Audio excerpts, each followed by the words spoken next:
Mari kita berdoa untuk anak-anak sekolah minggu dan juga untuk firman Tuhan yang akan kita dengar ya. Tuhan Allah Bapa di surga, kami sungguh bersyukur. Kami adalah manusia yang boleh mendapatkan anugerah begitu besar. Kami yang berdosa, kami yang begitu hina, kami yang sudah memberontak Tuhan. Tapi Tuhan memberikan pertolongan, memberikan berkat, bahkan keselamatan di dalam Tuhan Yesus Kristus lewat Injil yang boleh kami dengar dan kami percaya. Terima kasih Tuhan untuk kesempatan bagaimana kami boleh menikmati kasih Tuhan yang begitu besar. Ajar kami untuk senantiasa mengasihi Tuhan dan juga menaati kebenaran firman Tuhan. Pada pagi hari ini Tuhan, umat-Mu, anak-anak-Mu akan mendengarkan firman Tuhan.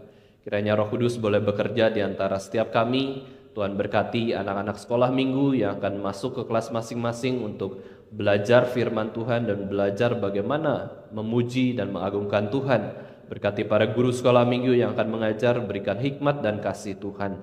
Dan berkatilah setiap kami yang di dalam kebaktian umum yang pertama ini. Tuhan juga boleh beranugerah sehingga kami bisa mendengarkan firman Tuhan dengan sungguh-sungguh dan dengan kerendahan hati yang dari Tuhan sendiri. Sehingga kami tidak melepaskan berkat Tuhan, tapi kami boleh mendapatkan berkat dari Tuhan sendiri. Di dalam nama Tuhan Yesus Kristus, penebus dan juru selamat kami yang hidup, kami sudah berdoa dan mengucap syukur. Amin. Saya persilakan kepada anak-anak sekolah minggu boleh masuk ke kelas masing-masing. Nah, Bapak Ibu saudara sekalian, dalam minggu-minggu menjelang peringatan Natal, kita akan merenungkan tentang kebenaran firman Tuhan dengan tema-tema Advent ya, atau tema-tema dari Natal sendiri. Saya undang kita semua untuk membaca firman Tuhan di dalam Matius pasal yang pertama. Injil Matius 1 ayat 1 sampai yang ke-17. Kita akan membacanya bergantian Bapak Ibu Saudara sekalian. Matius pasal 1 ayat 1 sampai 17. Judul perikopnya adalah Silsilah Yesus Kristus ya. Saya bacakan terlebih dahulu lalu Bapak Ibu Saudara sekalian ya. Inilah silsilah Yesus Kristus, anak Daud, anak Abraham. Silakan.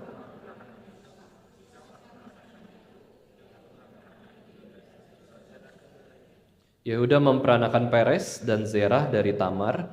Peres memperanakan Hezron, Hezron memperanakan Ram.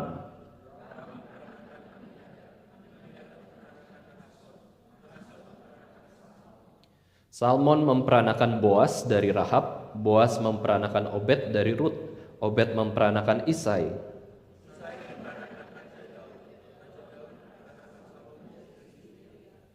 Salomo memperanakan Rehabeam, Rehabeam memperanakan Abiya, Abiya memperanakan Asa.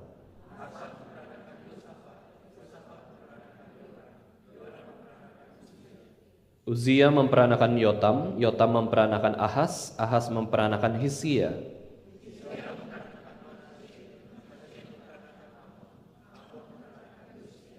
Yosia memperanakan Yekonya dan saudara-saudaranya pada waktu pembuangan ke Babel.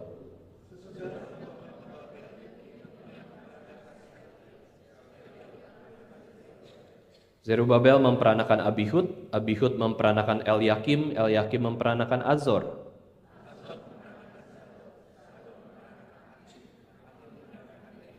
Eliud memperanakan Eleazar, Eleazar memperanakan Matan, Matan memperanakan Yakub.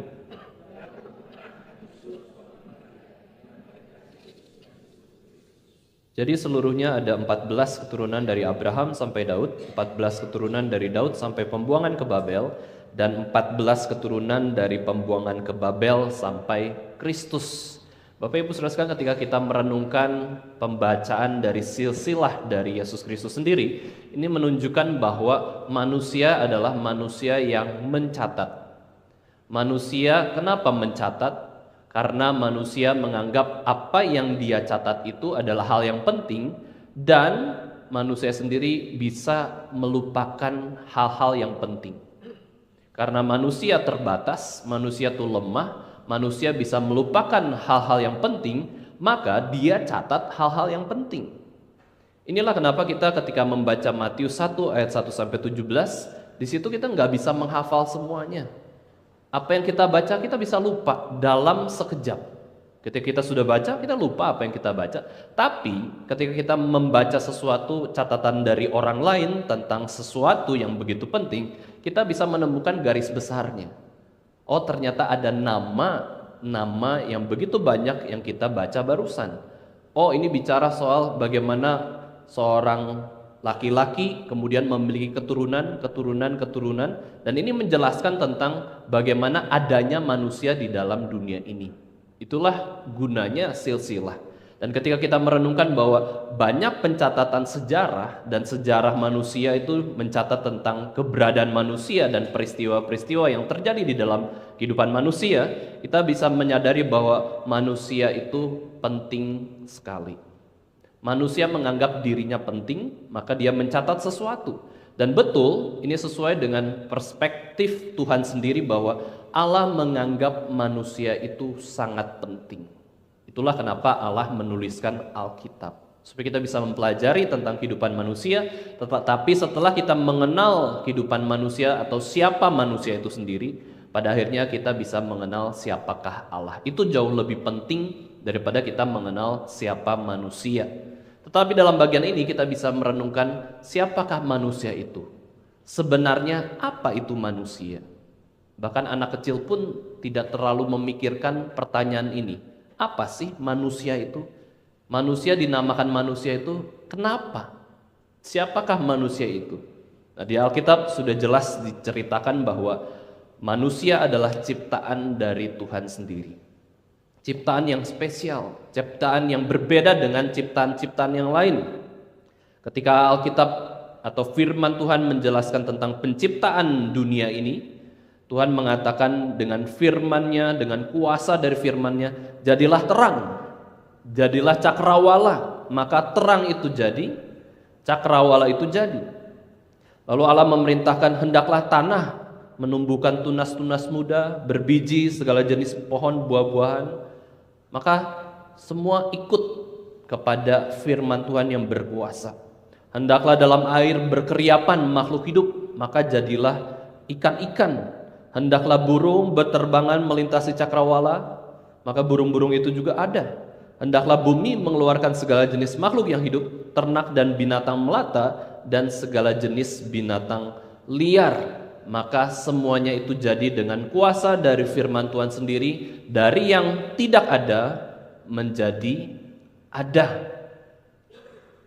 Dari yang betul-betul gak ada sejarahnya, tidak ada titik awalnya, tidak ada signifikansinya, menjadi ada. Inilah penciptaan dari Allah kita. Allah menciptakan dari yang tidak ada menjadi ada. Dan ketika Tuhan menciptakan yang dari tidak ada menjadi ada, itu berarti penting di mata Tuhan. Sampai Tuhan mau menciptakan segala ciptaannya.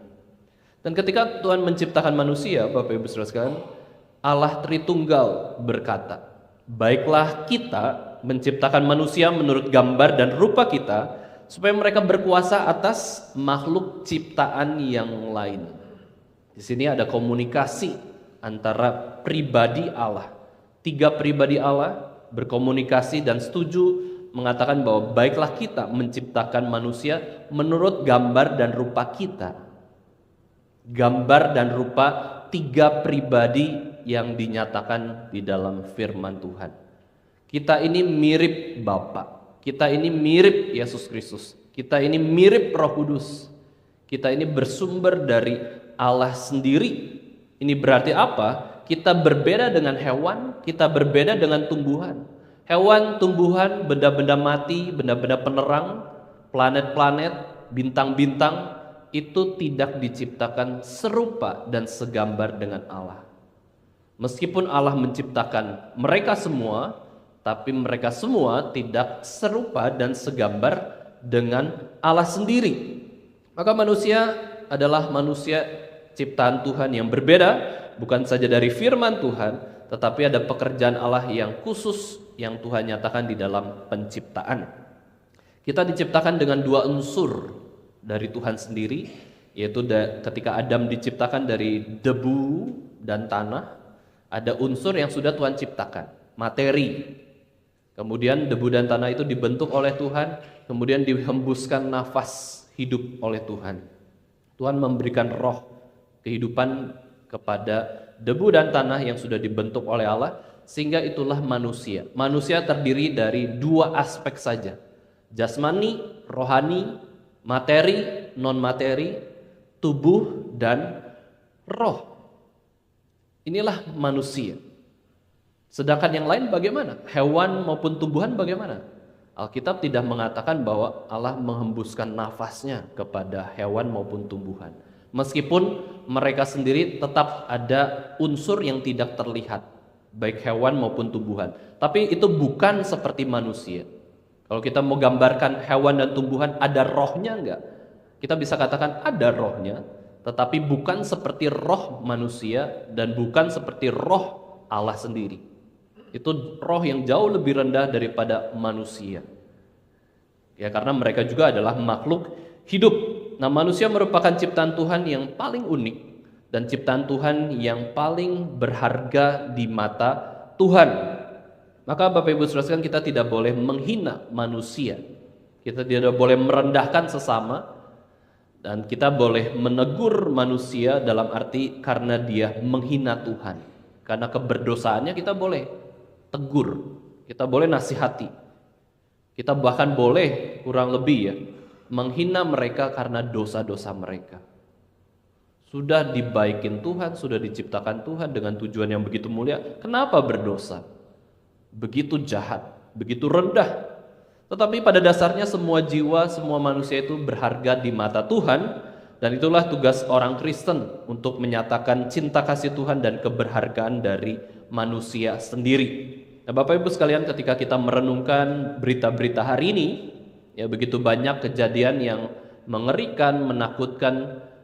Kenapa kita bisa katakan demikian? Karena itu terjadi kepada manusia. Bagaimana ada banjir bandang di Sumatera, bagaimana ada kebakaran di Hong Kong. Kalau itu terjadi kepada hewan dan tumbuhan, kita rasa nggak masalah lah. Ya mungkin kita akan takut kalau mengancam jiwa manusia. Tetapi ini terjadi kepada manusia. Manusia yang tenggelam, manusia yang terbakar. Hati kita menjadi gundah gulana. Ya, ini adalah tanda-tanda dari akhir zaman. Dan bagaimana manusia ternyata sekalipun begitu berharga, sekalipun kita begitu menjaga kehidupan, tetap pada akhirnya kita ini adalah manusia yang lemah, terbatas, dan bisa mati. Tanpa Tuhan kita tidak bisa hidup. Dan karena Tuhan juga mengizinkan seseorang meninggal dunia, maka terjadilah hal-hal yang demikian.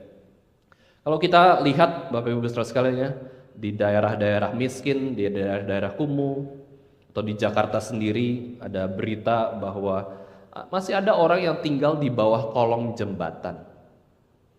Ada sepasang suami istri, bukan tinggal di rumah, bukan tinggal di tempat yang ada tempat berteduh, di teras yang baik. Ini di kolong jembatan yang kotor bersama dengan orang lain. Ya, ada lansia, ada satu orang lainnya tinggal di kolong jembatan ya. Karena apa? Karena kesulitan ekonomi, karena kesulitan relasi, tidak ada yang menolong mereka. Dan kemudian kalau kita ingat ya, di Kalkuta, India, itu juga merupakan suatu kota yang begitu miskin, begitu kumuh. Orang mencuci pakaiannya di selokan yang banyak sampahnya, begitu bau, begitu kotor, begitu banyak penyakit.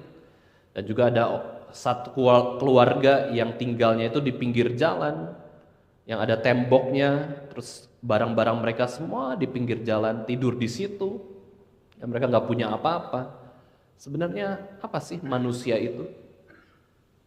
Ya, bagaimana kehidupan manusia bahkan mungkin bisa dikalahkan oleh binatang peliharaan yang menghabiskan budget sebulan mungkin 5 juta. Binatang peliharaan, anjing, kucing, hidupnya jauh lebih enak daripada manusia yang begitu miskin dan menderita. Bapak Ibu Saudara sekalian, bagaimana kita melihat dunia yang penuh dengan bencana, sengsara, kemiskinan, dan kelaparan.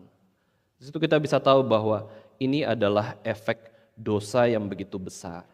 Dosa membawa kepada sengsara. Dosa membawa kepada penderitaan. Dan dari situ kita bisa belajar bahwa kita sebagai seseorang yang jauh lebih cukup dibandingkan dengan orang-orang yang begitu menderita, hidupnya seperti binatang, bahkan lebih rendah dari binatang untuk secara fisiknya, jasmaninya, kita harus sadar bahwa kita pun punya tugas untuk mendoakan dan mengasihi mereka, berbuat baik kepada mereka.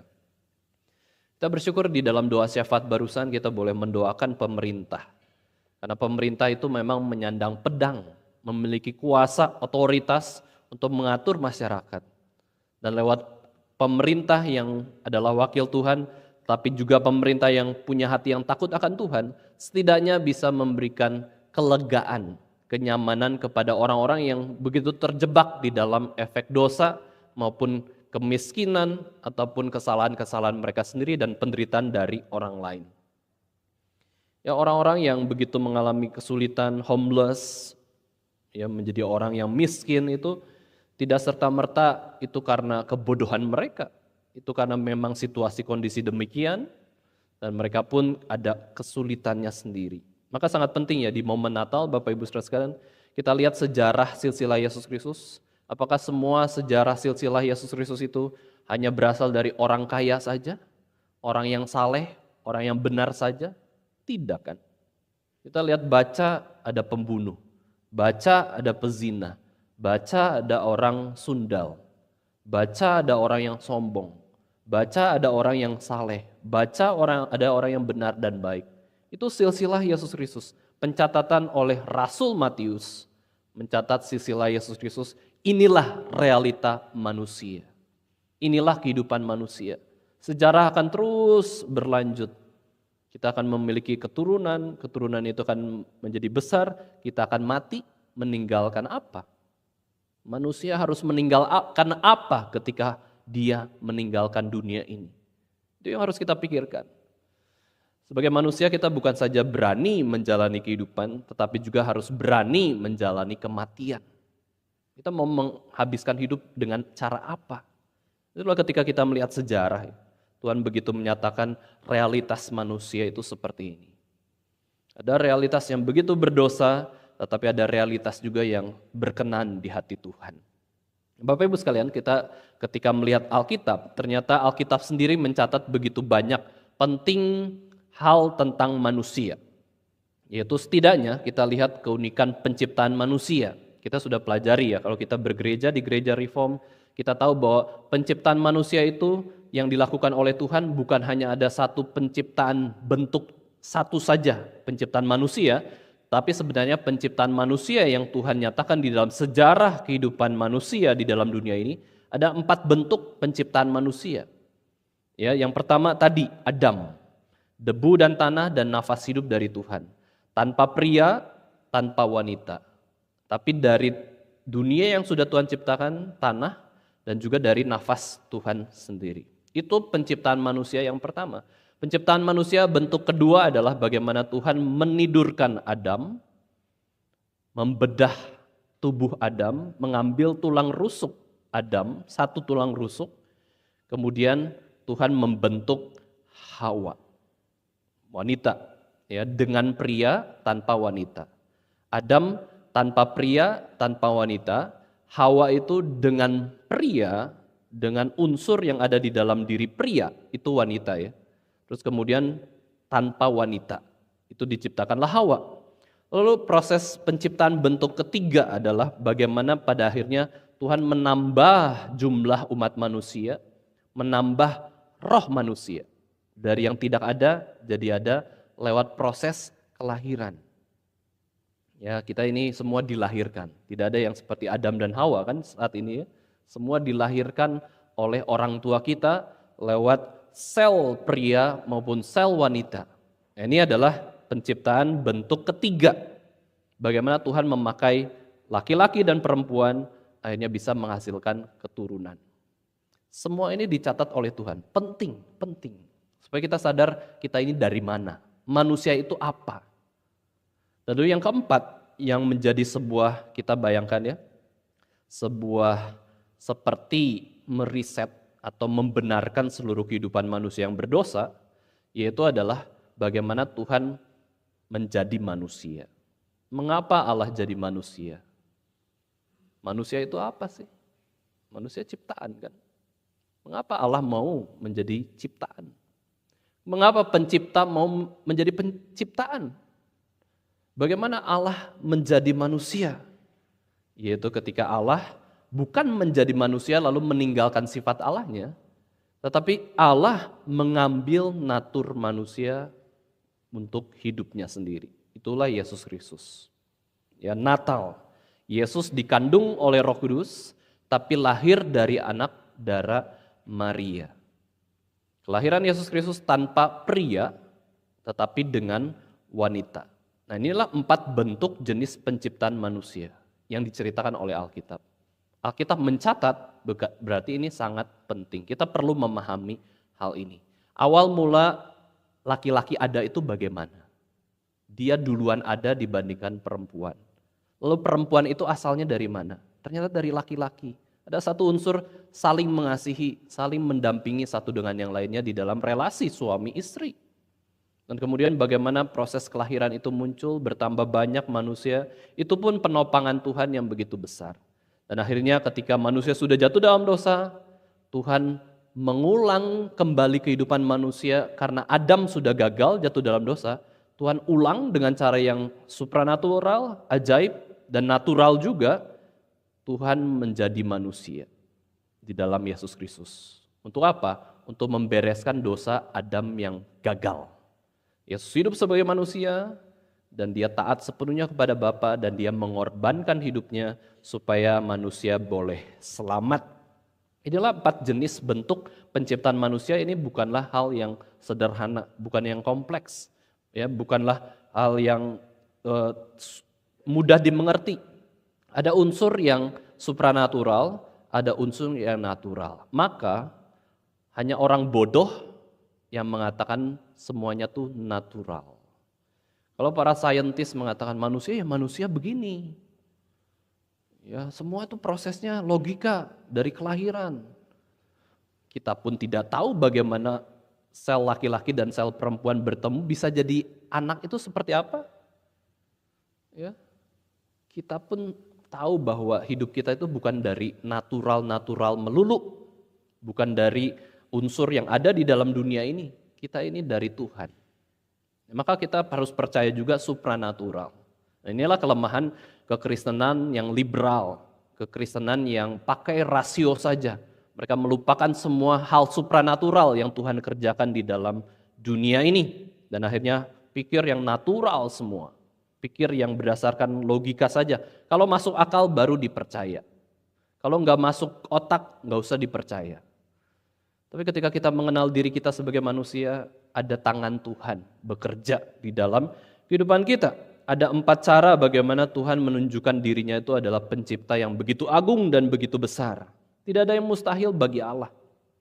Nah, ini menunjukkan bahwa manusia itu berharga. Manusia memiliki peran yang begitu penting di dalam kehidupan ciptaan ini. Dan hanya manusia yang diciptakan serupa dan segambar dengan Tuhan, yaitu perbedaannya adalah memiliki akal budi. Manusia punya akal budi, manusia mengingat sesuatu, kemudian mengenal sesuatu, dan mencatat sesuatu ciptaan dari Tuhan sendiri. Ya, Tuhan mewahyukan dirinya kepada manusia, manusia belajar mencatat. Maka pada akhirnya kita bisa lihat bahwa manusia sampai kapanpun adalah manusia yang hidup dalam sejarah di dalam dunia ini, itu manusia yang mencatat. Ya, manusia yang belajar mengingat sesuatu, belajar sesuatu di dalam peristiwa-peristiwa yang terjadi dalam hidup manusia. Inilah sejarah. Nah, Bapak Ibu sekalian, di dalam menuliskan silsilah dari hidup manusia, setidaknya ada 2 manfaat besar kenapa penting kita melihat bagaimana Rasul Matius mencatat silsilah Yesus Kristus. Yang pertama adalah kita bisa mengingat identitas manusia. Ketika kita lihat silsilah manusia. Siapakah manusia itu? Asal mulanya dari mana? Kita ini misalkan suku apa? Kita ini lahir di zaman kapan? Di tahun berapa? Nenek moyang kita siapa? Maka orang-orang yang mulai mempelajari ilmu pengetahuan, mulai menghargai budaya manusia, Bapak Ibu sekalian, setidaknya hafal hari kelahirannya. Dan dia akan mencatat hari kelahiran anaknya kapan, pasti. Karena dengan mengingat tahun-tahun kehidupannya, dia sadar tahun hidupnya sudah berapa lama di dunia ini. Meskipun saya pernah ketemu orang juga, beberapa orang itu tidak tahu lahirnya kapan. Umurnya berapa saja tidak tahu, kira-kira saja ya, mungkin 70 gitu ya, 75. Karena apa? Karena tidak terlalu melihat signifikansi dari sebuah hari kelahiran. Bagaimana dia ada di dalam dunia ini itu hal penting sekali. Ya, hal yang sangat penting. Maka ketika budaya semakin maju, semakin menghargai manusia, hari kelahiran menjadi suatu hari yang begitu penting, yang dirayakan, di mana ketika bayi itu lahir, orang-orang ingin lihat, orang-orang ingin bersukacita, dan akhirnya memberikan hadiah. Unik ya. Saya juga mengalami hal tersebut, ya beberapa bulan yang lalu ketika anak saya lahir, orang dengan otomatis jemaat ya mengasihi, memperhatikan, memberikan banyak barang, ya itu jauh lebih banyak daripada kado ulang tahun yang orang dewasa gitu ya. Orang dewasa saja tidak sebanyak itu kadonya, sebanyak itu perhatiannya. Itu bayi loh, hanya bayi. Ya berhasil dilahirkan saja itu suatu ucapan syukur dan berkat Tuhan yang begitu besar. Nah, maka kita perlu menghargai sesama kita. Jangan bedakan kelas-kelas. Ya karena kamu bukan suku saya pandang hina kamu, saya tidak mau bergaul dengan kamu. Lalu kita tidak mau berelasi dengan sesama kita, padahal kita harus menghargai manusia karena manusia itu identitasnya dari Tuhan sendiri. Tuhan yang menetapkan manusia itu ada di dalam dunia ini. Tuhan yang menciptakan seluruh manusia. Dan yang kedua kita bisa mempelajari tentang silsilah manusia, yaitu kita bisa melihat pekerjaan Allah itu sendiri. Ya, bagaimana Tuhan menyertai umatnya, bagaimana Tuhan menyertai komunitas manusia. Bayangkan kalau Tuhan tidak menopang dan memelihara manusia, maka semua manusia akan saling membunuh satu dengan yang lainnya. Tidak ada hukum yang menjaga keteraturan dari manusia, maka manusia berdosa bukan semakin banyak, beranak cucu dan bertambah banyak, tetapi justru akan semakin sedikit, semakin punah. Kalau apa? Kalau tidak ada hukum Tuhan. Tidak ada perintah dari Tuhan, beranak cucu bertambah banyak. Orang malas punya anak. Zaman sekarang saja ya, negara-negara tertentu itu tidak mau orang-orangnya memiliki anak sehingga semakin menurun jumlah penduduknya. Nah di sini kita bisa lihat bahwa ketika kita melihat sejarah manusia, kita bukan hanya mengenal siapa manusia, tetapi juga kita bisa mengenal siapa Allah itu di dalam diri manusia. Karena ketika adanya kelahiran manusia, ketika ada manusia, di situ ada gambar dan rupa Allah. Hanya saja gambar dan rupa Allah bagi manusia yang berdosa itu cuma sudah rusak. Jadi kalau kita lihat lukisan, Bapak Ibu Saudara sekalian ya, lukisan yang begitu baik, begitu indah tentang manusia lah. Anggap lukisan itu manusia, laki-laki dan perempuan. Maka waktu kita lihat lukisan, kita tahu ini laki-laki, kita tahu ini perempuan. Tapi lukisan itu sudah rusak. Kita tahu ini laki-laki dan laki-laki dan perempuan ini ada sifat Allahnya secara samar-samar. Maka demikian ketika kita bertemu dengan manusia, sebenarnya kita tahu ada Tuhan. Waktu kita lihat manusia, ada Tuhan, ada sifat Tuhan, cuman rusak karena dosa. Tetapi uniknya di dalam Yesus Kristus, kita bisa melihat Tuhan lebih jelas di dalam diri pribadi orang Kristen. Nah itulah hak istimewa kita sebagai orang Kristen. Kita semakin mirip Tuhan, orang bisa lihat kita itu seperti Tuhan. Karena memang kita keturunan Tuhan kok. Kita memang anak-anak Allah. Nah itulah yang diharapkan Tuhan ketika kita bisa berelasi dengan sesama, orang tuh bisa melihat ada kebaikan manusia, ada kasih Tuhan. Bahkan kalau kita bisa kabarkan Injil, maka itu adalah hal yang baik sekali. Disinilah Rasul Matius menuliskan silsilah Yesus Kristus di dalam bukunya bagi orang Yahudi, yaitu Rasul Matius ingin agar pembaca orang-orang Yahudi ini tahu siapakah Yesus. Di dalam PA Pemuda kemarin ada pertanyaan ya dari seorang pemuda mengatakan, apakah salah kalau orang Yahudi itu menanti raja politik, raja fisik bagi mereka yang sedang dalam penjajahan Romawi? Bukankah itu dinubuatkan di dalam Alkitab ya? Seorang anak telah lahir untuk kita, seorang putra telah diberikan untuk kita. Namanya disebut orang Raja Damai.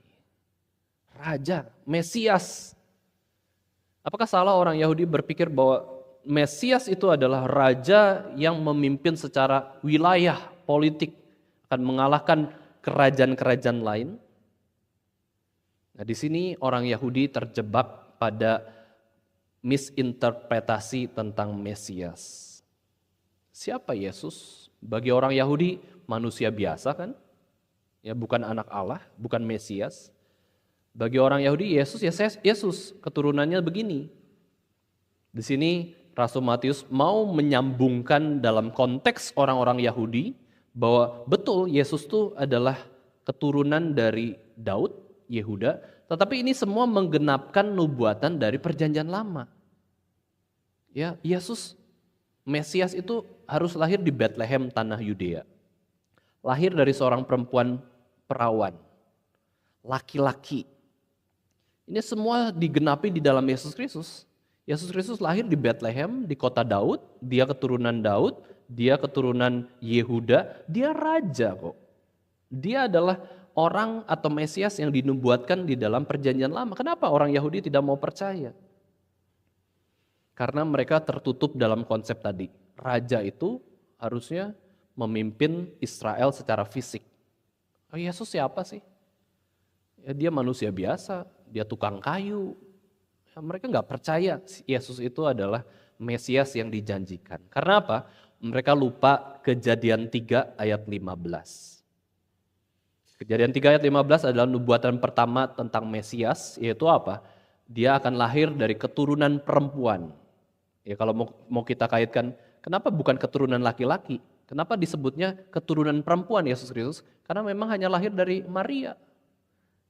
Kristus itu hanya keturunan perempuan, dikandung oleh Roh Kudus, lahir dari anak darah Maria. Keturunanmu, keturunan perempuan akan meremukan kepala ular. Disinilah maksud dari nubuatan tentang Mesias atau Raja. Yaitu bukan soal raja fisik, tapi bicara soal rohani. Yesus adalah Raja yang akan mengalahkan kuasa setan. Di dalam Yesus Kristus kita memiliki kemenangan itu. Dan Yesus bukan hanya raja politik wilayah tertentu saja, tapi sebenarnya Yesus adalah raja di atas segala raja. Maka interpretasi orang Yahudi itu tidak klop dengan apa yang dimaksudkan di dalam Perjanjian Lama.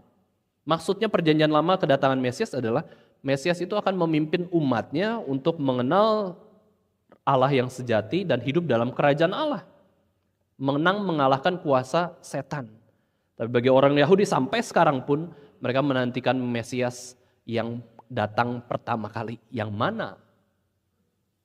Kita sudah mengakui kedatangan Yesus yang pertama. Ini adalah Mesias yang sejati. Di dalam Kristus ada keselamatan dan di dalam Yesus Kristus ada kemenangan melawan kuasa dari dosa. Yesus adalah raja orang Yahudi, tetapi sebenarnya dia adalah raja di atas segala raja. Raja bagi umat pilihannya.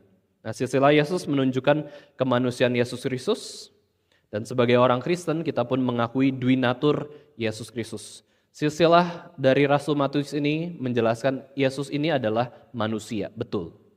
Tetapi dia manusia yang berbeda, dia juga di penjelasan Matius selanjutnya dia adalah anak Allah. 100% Allah, 100% manusia. Dan disinilah kita melihat keagungan Tuhan dan misteri Tuhan kembali, bagaimana Tuhan menyatakan jalan keselamatan lewat Yesus Kristus. Tahu dari mana Yesus Allah? Tahu dari mana Yesus manusia? Ya, dari mana? Ya, kita bisa sungguh-sungguh sadar dan percaya dan mengakui Yesus itu Allah, Yesus juga adalah manusia. Kita tidak bisa percaya perkataan orang. Perkataan orang bisa saja mengatakan Muhammad itu Allah. Ya, Muhammad itu Allah, Muhammad juga adalah manusia. Manusia bisa berkata demikian. Apa bedanya? Yesus adalah Allah, Yesus juga adalah manusia. Apa yang membedakan kalimat tersebut menjadi kebenaran, sedangkan kalimat yang salah itu adalah kesalahan? Jawabannya adalah dari firman Tuhan sendiri. Bukan kita yang mengatakan Yesus Tuhan, maka dia jadi Tuhan. Bukan kita yang mengatakan Yesus manusia, maka dia manusia, bukan. Tapi dari firman Tuhan sendiri yang mengatakan bahwa Yesus adalah anak Allah, malaikat Tuhan mengatakannya, Allah sendiri mengatakannya. Lalu dari mana kita tahu Yesus itu adalah manusia? Dari perkataan orang-orang di sekitar Yesus, dan Yesus betul-betul manusia. Ya, tidak ada bedanya dengan laki-laki seperti kita. Yang membedakan adalah Yesus tidak berdosa. Dalam Alkitab, Yesus disebut anak Allah itu sekitar 40 kali. Firman Tuhan mengatakannya. Dan di dalam Alkitab juga, Yesus disebut anak manusia itu sekitar 80 kali. Yesus sangat mengasihi manusia. Dia mengidentifikasi dirinya, aku ini manusia. Ya, perbandingan jumlah ini menyatakan bahwa Yesus ini ingin lebih dikenal sebagai manusia dalam arti apa? Karena dia juru selamat. Yang dimaksudkan juru selamat itu sebenarnya bukan mengacu kepada sifat Allah Yesus. Kalau Allah sudah pasti juru selamat kok. Tetapi ada satu manusia yang dapat menjadi juru selamat. Yang membawa manusia lain untuk datang kepada Allah dan dibebaskan dari segala hukuman dosa, yaitu adalah Yesus Kristus. Jadi Yesus Kristus adalah anak Allah, dia adalah juru selamat manusia. Nah, kita sudah membaca silsilah Yesus, Bapak Ibu sekalian barusan ya. Nah, saya ingin kita merenungkan beberapa nama di dalam silsilah Yesus Kristus ini. 5 laki-laki dan juga 5 perempuan ya. Di situ disebutkan Abraham. Ya, Abraham itu siapa sih? Nah, orang Yahudi ketika membaca silsilah Yesus yang ditulis oleh Rasul Matius, oh Yesus ini anak Daud, anak Abraham. Mereka ingat Abraham. Nenek moyang Yesus Kristus adalah Abraham. Siapakah Abraham? Dia sebenarnya bukan orang yang beriman pada mulanya, dia orang kafir, tetapi dipakai Tuhan menjadi pendiri dari ras atau agama Yahudi, umat pilihan Tuhan. Bangsa Yahudi itu didirikan oleh Abraham. Ya, Abraham sebagai pendiri dari orang-orang Yahudi.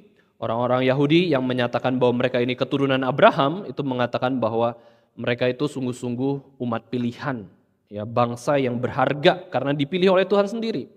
Tapi ketika kita tahu melihat kehidupan Abraham, Abraham yang disebut sebagai bapak orang beriman pun melakukan dosa-dosa yang dilakukan oleh iblis.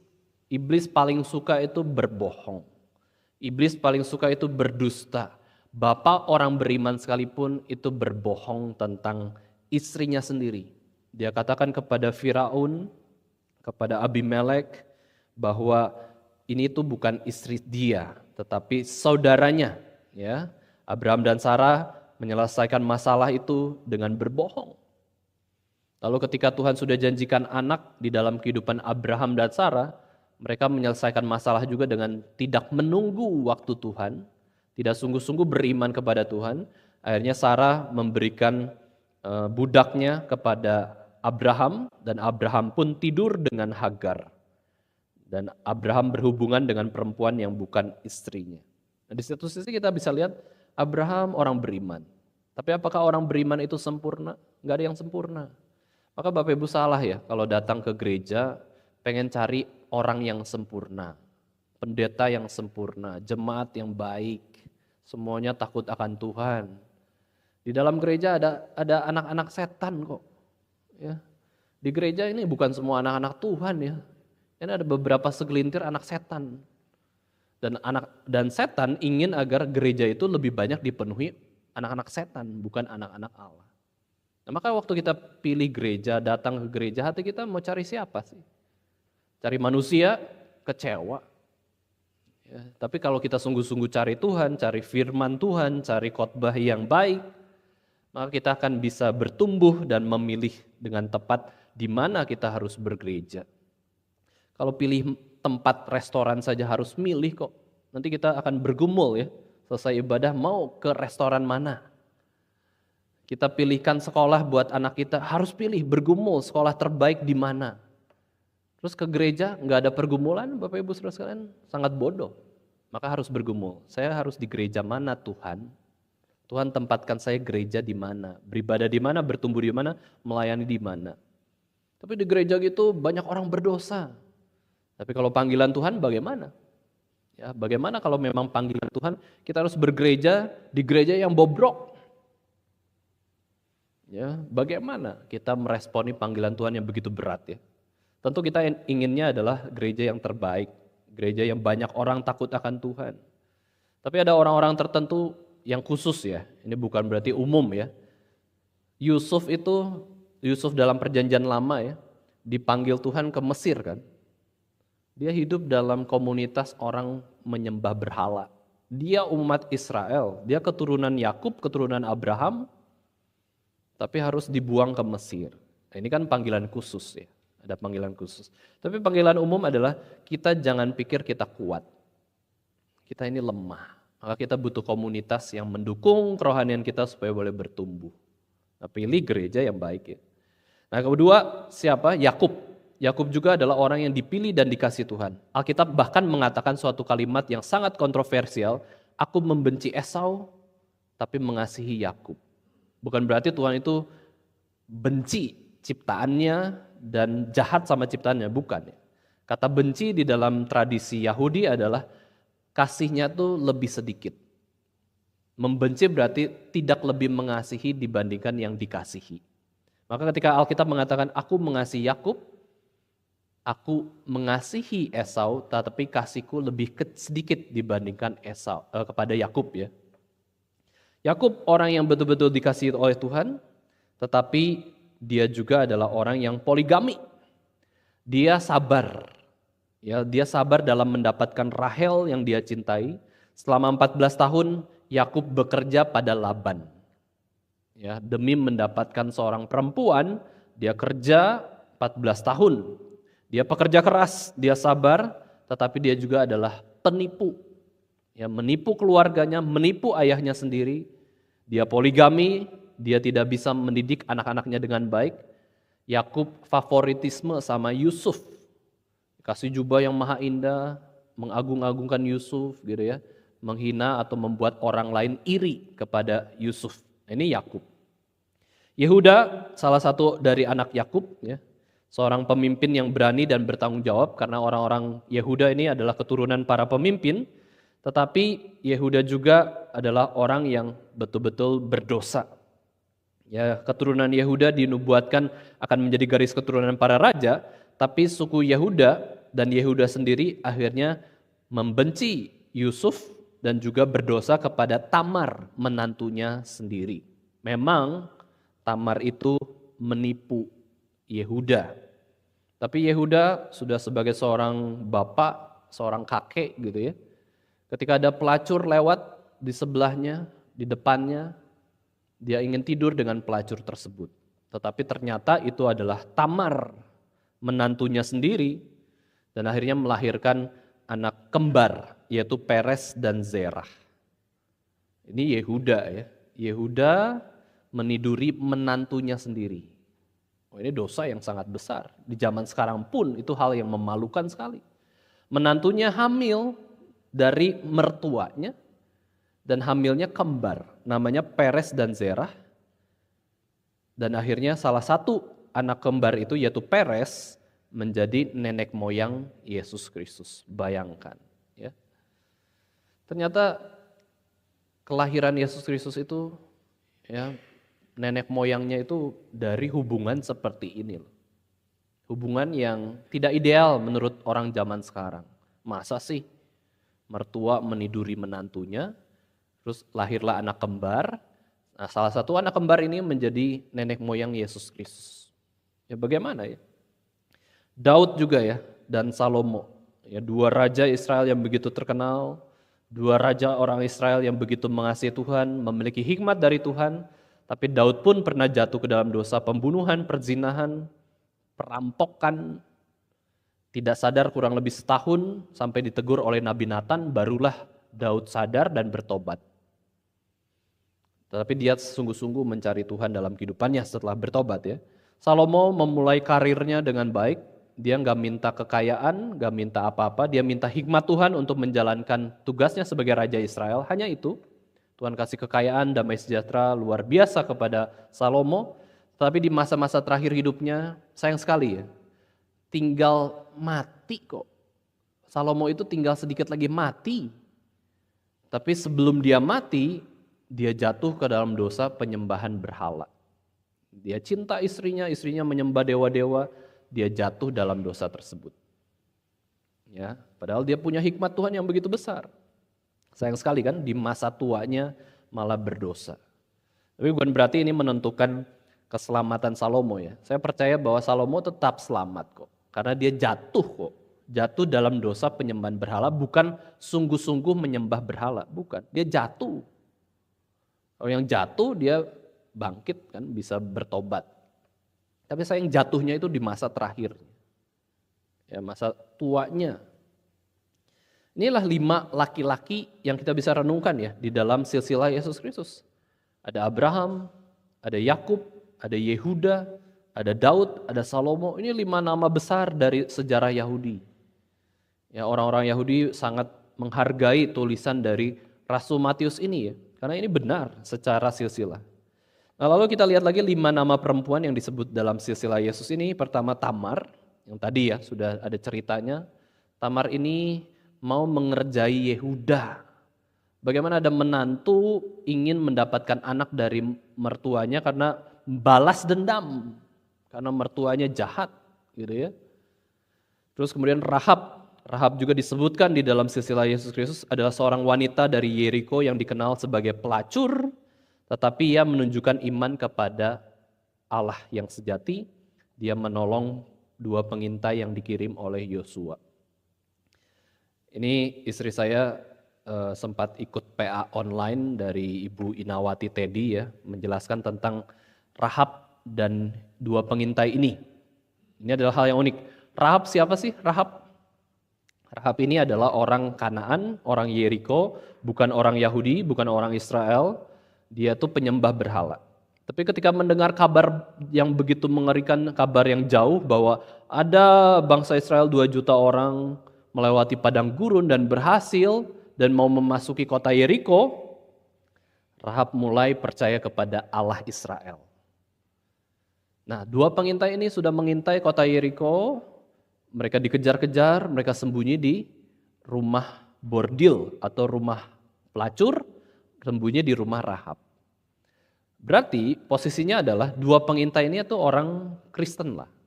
Ya, orang Israel, orang umat Tuhan, orang Kristen. Orang Kristen bertemu dengan pelacur. Ya, Rahab namanya. Rahab ini bukan orang Kristen. Maka harusnya yang mengabarkan Injil siapa? Harusnya yang mengabarkan Injil itu adalah 2 pengintai itu kabarkan, "Hei Rahab, ini kamu harus percaya kepada Allah Israel." Ya, percaya kepada Allah Israel bahwa Israel akan menghancurkan kota Yeriko dan kamu harus diselamatkan atau berbalik arah. Tapi malah di dalam pertemuan itu, Rahablah yang mengabarkan Injil kepada 2 pengintai itu sendiri. Sudah saya sembunyikan kalian. Ya, saya mengakui Allah Israel adalah Allah yang berdaulat, Allah yang akan mengalahkan kota Yeriko, maka saya bantu kalian. Dan ini ada hal yang unik ya. Rahab itu pelacur. Ya, Rahab itu orang mana sih? Penyembah berhala, bukan orang Kristen. Ya, tetapi ketika dengar Injil, dia percaya, dia bertobat, dan dia akan berusaha melepaskan kehidupan pelacurnya itu. Itulah kisah hidup selanjutnya Rahab.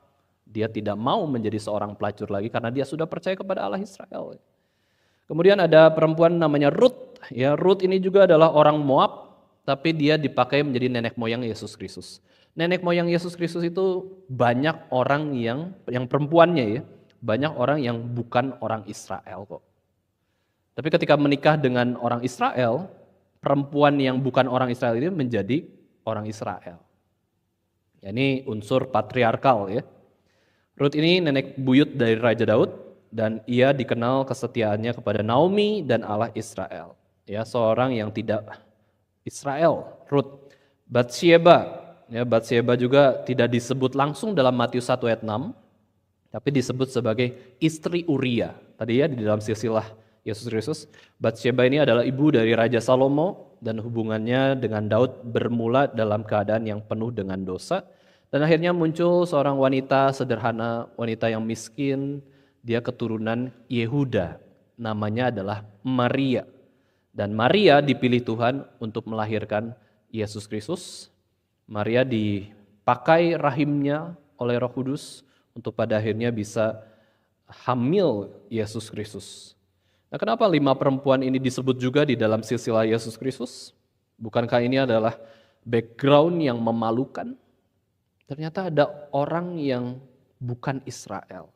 Ternyata ada orang yang pelacur background hidupnya ya. Nah, ini adalah kasih karunia Tuhan, bagaimana Tuhan menyetarakan antara laki-laki dan perempuan.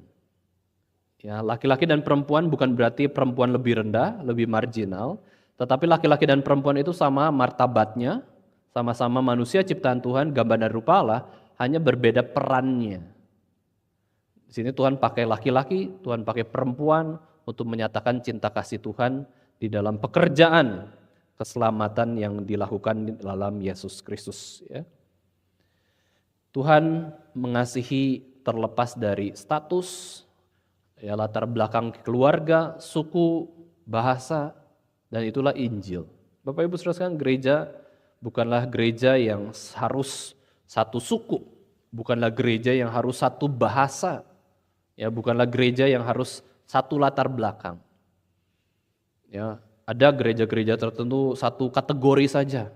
Oh, kita adalah orang-orang yang mantan narapidana, yuk buat gereja sendiri. Itu salah. Oh, kita orang-orang yang mungkin waria atau gay, udah kita kumpul yuk. Terus bikin gereja sendiri, itu salah juga. Ya, gereja itu adalah berisi Injil, Injil yang utama, dan Injil ini menarik semua suku, bahasa, keluarga, laki-laki, perempuan, seluruh kalangan untuk datang kepada Yesus Kristus dan akhirnya diubahkan serupa dengan Yesus Kristus. Kita yang sudah diciptakan serupa dan segambar dengan Allah sudah rusak karena dosa, tetapi di dalam Yesus kita sudah dipulihkan dan sekarang kita mau menjalani kehidupan yang serupa dengan Yesus Kristus. Mau taat kepada Tuhan. Bapak Ibu sekalian, nenek moyang Yesus Kristus terdiri dari bermacam-macam orang, dari orang baik sampai orang jahat, tetapi hidup orang yang jahat itu perlahan dipulihkan untuk serupa dengan Yesus Kristus. Di sini kita bisa melihat bahwa Tuhan dapat memakai setiap orang untuk bisa melayani Dia. Ya, jangan malu, jangan minder. Kita punya background yang khusus tetapi buruk gitu ya. Tapi kita kuncinya dalam melayani Tuhan adalah kita bertobat. Tentu ya, dosa-dosa kita tidak boleh kita pelihara, kita tidak boleh sembunyikan. Kita harus semua serahkan kepada Tuhan, kita harus lepaskan. Dan disitulah Tuhan akan memakai kita menjadi alat kemuliaannya. Tuhan akan terus percayakan pelayanan demi pelayanan demi pelayanan, sekalipun kita rasa tidak layak. Saya ini narapidana kok, sudah narkoba, sudah berzina, sudah pergaulan bebas, saya bisa melayani apa sih? Enggak lah, saya enggak usah melayani. Kalau memang belum bertobat, ya jangan berani-berani untuk melayani di depan umum, bahkan di depan dimanapun ya. Kita belum bertobat, masih sembunyikan dosa, oh rajin melayani, rajin melayani. Suatu saat Tuhan pun akan menyatakan murkanya, ya, keadilannya, bahwa Tuhan tuh mau memakai orang-orang yang sudah bertobat. Tuhan tidak mau memakai orang-orang yang belum bertobat. Maka kita harus evaluasi diri kita ya. Di masa-masa memperingati hari Natal ini, Bapak Ibu Saudara sekalian, kita bisa melihat bagaimana kehidupan kita saat ini di hadapan Tuhan. Siapakah Tuhan yang sejati dan siapakah manusia di hadapan Tuhan? Kalau kita mau bertobat sungguh-sungguh menyadari dosa, Tuhan bisa memakai kita. Itu kita bisa pelajari dari silsilah Yesus Kristus. Orang-orang yang mau cari Tuhan sungguh-sungguh dapat dipakai Tuhan. Ya, kita juga jangan lupakan orang-orang yang sedang mengalami penderitaan di dalam dunia ini. Orang-orang yang berbeda kalangan, orang-orang yang dalam kemiskinan, kesulitan, itu juga menjadi sebuah hal yang kita bisa pikirkan bagaimana kita mengasihi mereka. Karena perintah Yesus yang terutama adalah mengasihi Allah dengan segenap hati, tetapi juga mengasihi sesama manusia. Sesama manusia ini adalah semua manusia. bukan hanya anggota keluarga kita saja. Yang kita harus kasih adalah semua orang. Ya, tetapi kita terlebih utama adalah mengasihi Allah. Siapa sesama manusia? Dia adalah musuh kita. Yesus memberikan challenge yang begitu besar ya. Kasihilah musuhmu, berdoalah bagi yang menganiaya kamu. Kalau kita bisa mengasihi yang paling sulit, manusia ya, kasihilah musuhmu, orang-orang yang sudah melukai engkau, dan juga orang-orang yang sudah menyakiti hatimu, apalagi yang belum atau tidak melukai kita, yang bukan musuh kita. Kasihilah musuhmu ini adalah dalam konteks sesama manusia. Kita kadang seringkali bertentangan ya dengan orang lain, berbeda pandangan, ya berbeda sikap, karakter, bahkan juga ada pertengkaran, tetapi firman Tuhan ini tetap ada. Yaitu bagaimana kita mengasihi Allah segenap hati, mengasihi sesama manusia, mengasihi musuh. Yang kita tidak boleh kasihi adalah iblis atau setan dan roh-roh jahat. Itu kita harus musuhi, ya, jangan kasihi.